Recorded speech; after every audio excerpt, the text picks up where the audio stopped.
শান্ত চুপ করে রইল। 25 তারিখ কন্ট্রাক্ট শেষ হবে আপনি কিভাবে জানলেন?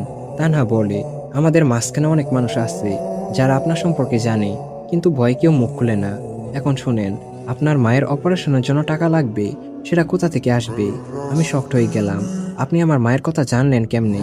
তানহা এসে বলল, সেটা আপনি না জানলেও চলবে।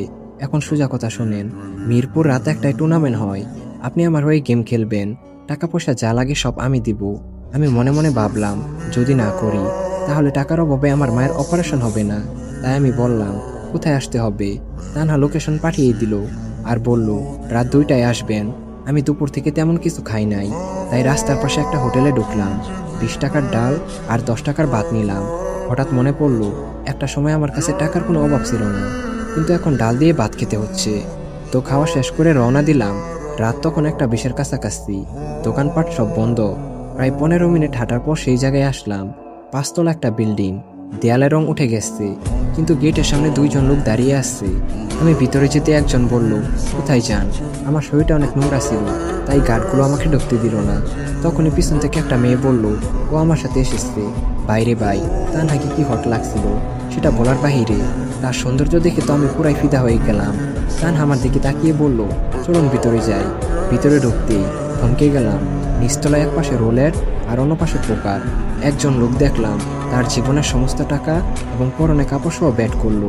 পাশে থেকে অনেকে বলছিল, ভাই আর খেলেন না। কিন্তু লোকটার চোখে তখন অন্যরকম নেশা।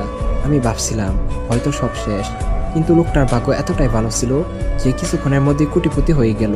আবার অন্য পাশে আরেকজন লোক কান্না করছিল, হয়তো সব শেষ।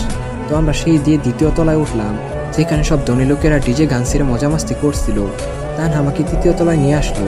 এখানে শব্দ কম, টেনশন বেশি, মানে বুঝতেই তো পারছো, টুর্নামেন্ট হচ্ছে। আর এখানে 3জন প্লেয়ার আমার জন্য অপেক্ষা করছিল। একজন চিকন ছেলে, দেখে মনে হচ্ছিল বাতাসে ফু দিলে উড়ে যাবে। আরেকজন ডিজে টাইপের, কিন্তু মেয়েটা পুরাই রাশিয়ান। তানহা সবার সাথে আমার পরিচয় করিয়ে দিল। রাশিয়ান মেয়েটা এক্সাইটেড হয়ে বলল, আপনি কি শান্ত ভাই? আমি অবাক হয়ে রইলাম। মেয়েটা বলল, 2023 সালে আপনার একটা ভিডিও ভাইরাল হয়েছে। আমি ওই ভিডিওটা মিনিমাম 20 বার দেখছি। এটা শুনে বুকের ভেতর অদ্ভুত একটা ফিল আসলো। এরপর তানহা আমাকে একটা ফোন দিল আর একটা আইডি দিল আর বলল, একটা ম্যাচ খেলে দেখেন। বাইরে ভাই, নামার আগে হেলমেট উড়ে গেছে। তখন রাশিয়ান মেয়েটা বলল, আপনি হয়তো গেম খেলেন না, তাই জানেন না, কিন্তু বিষয়টি আপনার জানা উচিত।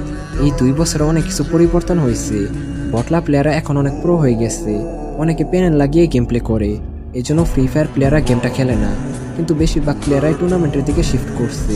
চিকন ছেলেটা বলল, আজকে আপনি গেম না খেলে আমাদের আইজিএল এর দায়িত্ব পালন করেন। আমি রাজি হয়ে গেলাম।